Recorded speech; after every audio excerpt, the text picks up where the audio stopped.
बिस्मिल्लाहिर्रहमानिर्रहीम। अस्सलाम वालेकुम वरहमतुल्लाहि वबरकातुहू। Welcome to online classes of Iqra Huffaz boys secondary school, a project of Iqra education system. Class 7 में लेक्चर नंबर 5 है आज हमारा।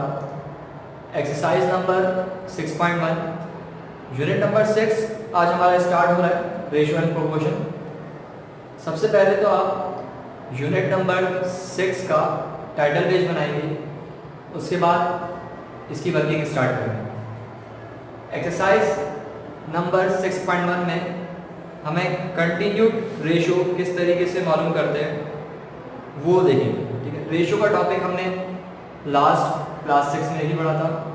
रेशियो का मतलब होता है कंपैरिजन बिटवीन या अमंग टू सिमिलर क्वांटिटीज या more than two similar quantities. आसान लफ्जों में कंपैरिजन अमंग सिमिलर क्वांटिटीज।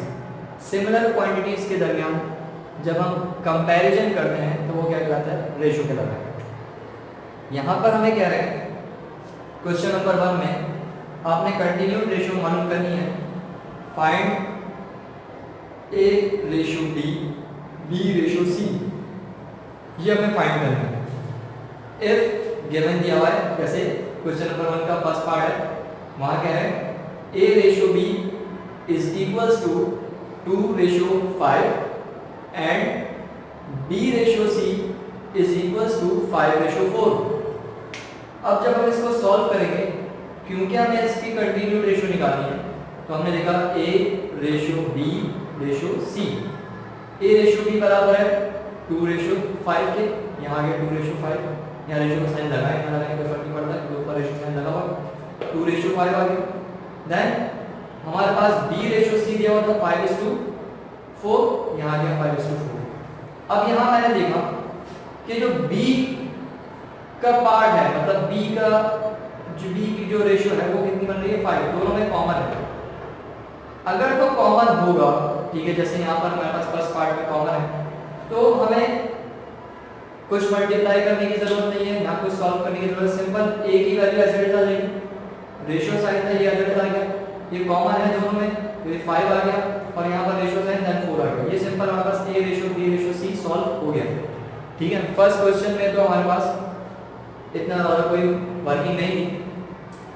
अब मैं इसका सेकंड पार्ट आपको समझा रहा हूँ, थर्ड पार्ट आप होम टास्क में करेंगे। ठीक है, फर्स्ट और सेकंड मैं समझा रहा हूँ, थर्ड पार्ट आप करेंगे। सेकंड पार्ट में जिस तरीके से समझा रहा हूँ सेम आप थर्ड पार्ट भी उसी तरीके से करेंगे। अच्छा, हम देखेंगे जैसे यहाँ पर 2 रेशियो 5 रेशियो 4 आया हमारे पास। अगर ये फर्दर रिड्यूस हो सकता है, मतलब किसी भी सेम टेबल में अगर ये आ रहा है तो हम इसको फर्दर रिड्यूस करेंगे। अगर नहीं हो सकता तो यहीं पर ही छोड़ दें। जैसे यहाँ पर ये 2 5 4 नहीं हो सकता, हम छोड़ देंगे। यहाँ देखें a रेशियो b रिक्वायर्ड हमारा वही है, a ratio b ratio c निकालना है, तो हमने कहा a ratio b ratio c हमें मालूम करना है। यहाँ पर सेकंड पार्ट में a रेशियो b आपको गिवन है 3:7, यहाँ आ गया 3, यहाँ आ गया 7 और b रेशियो c में 8:9 दिया हुआ। अभी क्या था, यहाँ पर सेम था, b में क्या था, सेम था। अब यहाँ पर सेम नहीं है। जब सेम नहीं होगा तो हम क्या करेंगे,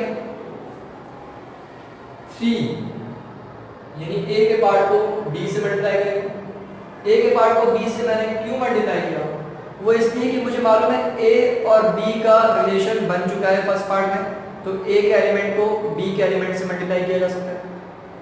b इटसेल्फ b के पास ऑलरेडी मौजूद है, तो 8 7 से हो जाएगा। 3 8s are 24 रेशियो साइन आ गया, 7 8s are 56, then 7 9s are b और c का रिलेशन मेरे पास मौजूद है, तो इसलिए मैंने 7 को क्या करा, 9 से मल्टीप्लाई करा, 63 आ गया। ये मेरे पास आ गया a ratio b 56 ratio c 63। ठीक है, अब ये 24 56 63 आगे सॉल्व नहीं हो सकता, मतलब फर्दर रिड्यूस नहीं हो सकता, सेम टेबल में नहीं आते हैं, तो हम इसको यहीं पर ही स्टॉप कर देंगे। नेक्स्ट हमारे पास क्वेश्चन नंबर 2 है। क्वेश्चन नंबर 2 में जहां पर इन्होंने क्वेश्चन नंबर 1 में a b c लिखा था, इन्होंने चेंज कर दिया, x y z कर दिया, x ratio y ratio z मालूम करना है। लेकिन यहाँ पर अब कंडीशन चेंज है, यहाँ पर हमें x रेशियो y दिया हुआ है और x रेशियो z दिया हुआ है, मतलब x का रिलेशन y के साथ और x का रिलेशन z के साथ दिया हुआ है। अब क्या करेंगे इसमें, जब इसका कंटिन्यूड रेशियो हम मालूम करेंगे तो x के लिए तो प्रॉब्लम नहीं है, x की नीचे के 4 का हो जाए 3 4 आर 12, ठीक है। अब यहाँ पर जब b का रिलेशन सॉल्व करेंगे तो b की वैल्यू को 9 से मल्टीप्लाई नहीं करेंगे, क्योंकि y का रिलेशन z के साथ नहीं है, y का रिलेशन किसके साथ है, x के साथ। तो ये एलिमेंट किसके पास जाएगा, x के पास जाएगा। तो 5 4 आर 20 और z का रिलेशन भी क्योंकि x से मौजूद है, तो यहाँ पर जो ऊपर वैल्यू है ये 3 9 से मल्टीप्लाई होगा, तो 3 9 आर 27। हमारे पास आ गया 12, 3 4 आर 12, 5 4 आर 20 एंड 5 3 9 आर 27। सही, ये हमारे पास x ratio y ratio z आ चुका है। अब हम क्वेश्चन नंबर 3 में देखेंगे। तो हमारे पास अब तक हम 3 एलिमेंट्स के दरमियान रेशियो मालूम कर रहे थे, कंटिन्यूड रेशियो। क्वेश्चन नंबर 3 में हमें 4 रेशियोज दी गई, मतलब 4 एलिमेंट्स आ गए हमारे पास। सही, तो यहाँ पर हम देखें a ratio b ratio c and then ratio d, ठीक है। बुक आपके सामने होनी चाहिए। क्वेश्चन नंबर 3 आप अपने सामने रखें। वहां लिखा हुआ है सबसे ऊपर लाइन में find a ratio b ratio c ratio d find करें इफ अगर आपके पास a रेशियो b गिवन है, b रेशियो c गिवन है and c ratio d given है, ठीक है। 3 रिलेशंस आपको गिवन है। देखो फर्स्ट पार्ट में हम क्या करेंगे, पहले a ratio b ratio c निकालेंगे जिस तरीके से हमने यहाँ पर निकाला, ठीक है। d को भी इंक्लूड नहीं करेंगे, यहाँ पर लिख तो देंगे लेकिन d की वैल्यू यहाँ पर प्लेस नहीं करेंगे। जैसे मैंने फर्स्ट लाइन में लिख दिया a ratio b ratio c ratio d, ठीक है। अब जिस तरीके से a ratio b ratio c निकाला था वही काम कर रहा हूँ मैं। a रेशियो b 2 रेशियो 3 है, यहाँ आगे 2 है, यहाँ आगे 3।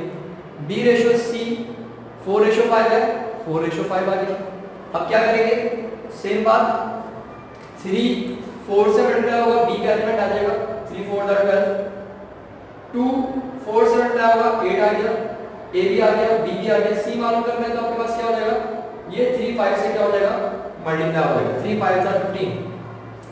अब आपके पास a रेशियो आ चुकी है, a का पार्ट आ गया, a रेशियो b 12 आ गया, रेशियो c 15 आ गया। अब सिर्फ d को एडजस्ट करना है इसके साथ, d में भी d को भी इंक्लूड करना है।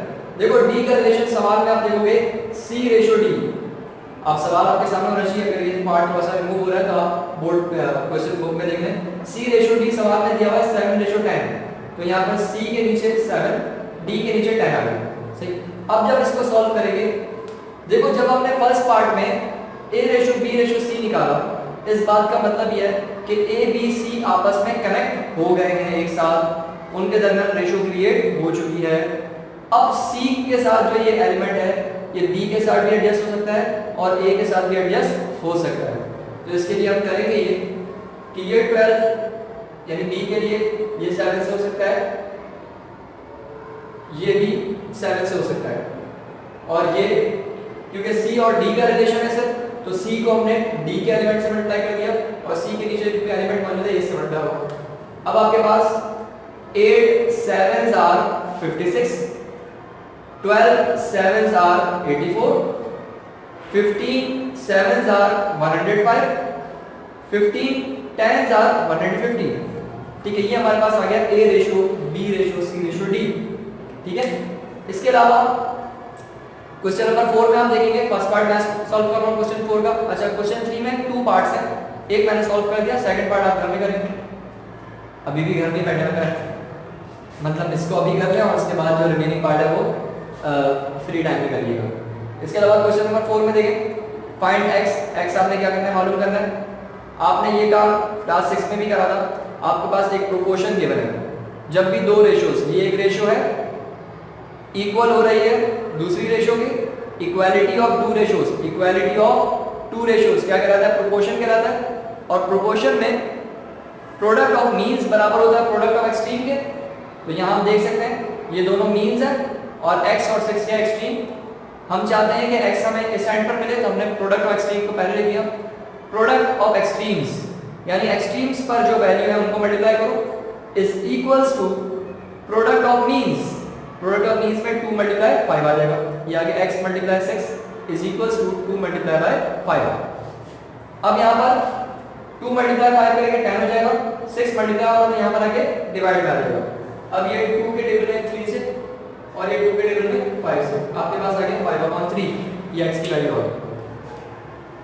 अब क्वेश्चन नंबर 4 के बाकी जो रिमेनिंग पार्ट है वो आप करेंगे, सेम इसी तरीके से होंगे, सही। इसके अलावा क्वेश्चन नंबर 5 आप बुक अपने सामने रखें, मैं यहीं पर समझा देता हूं आपको। क्वेश्चन नंबर 5 का यहां पर मैं आपको डायरेक्ट सॉल्यूशन समझा रहा हूं, ठीक है। बुक सामने रखें, बहुत आसान सा सवाल है क्वेश्चन नंबर 5। क्वेश्चन नंबर 5 में आपसे कहा जा रहा है रेशो मालूम करनी है हमें, the ratio of weights of Shazia and Nazia. Shazia और नाजिया का जो वेट है उनके दरमियान जो रेशो है वो है 5:9, ठीक है। जब हम सॉल्व करेंगे तो इसका मतलब हमारे पास जहां ए बी सी था अब इनके नेम आ जाएंगे, शाजिया रेशो नाजिया, ठीक है। और एक और नेम मौजूद है हमारे पास, and that of Nazia and Madiya. एक और हमारे पास यानी ए बी सी था, यहां पर नेम्स आ गए शाजिया, नाजिया एंड मदिया, ठीक। अच्छा, अब शाजिया और नाजिया के दरमियान जो रेशो है वो है 5:9, यानी उनके वेट्स का जो रेशो है वो 5:9 है, 5:9।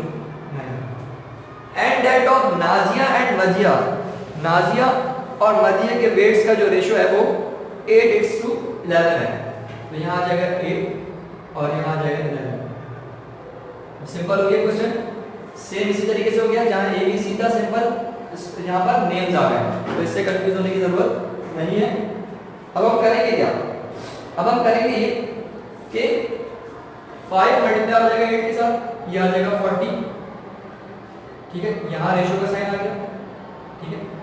9 8 72, ये रेशो का साइन आ गया, और 9 11 99, ये आ गया।